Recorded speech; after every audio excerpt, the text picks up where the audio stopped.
ফুল লাগিয়ে পোষ লাগিয়ে তোমার নাকি মেয়ে দিয়ে কমলারামকে পাত্র পেলে জানতে চাও সে কেমন ছেলে না সে পাত্র ভাই রং যদিও বেজায় কালো তার উপরে মুখের গঠন অনেক নাকি বেচার মতন বিদ্যাবর্তী বলছি মশাই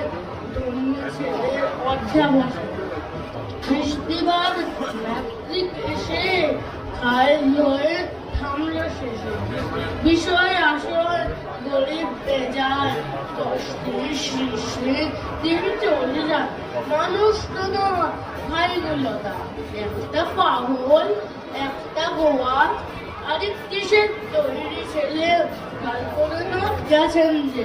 চল্লিশ নদী তবলা বাজার যাত্রা দলে পাত্তা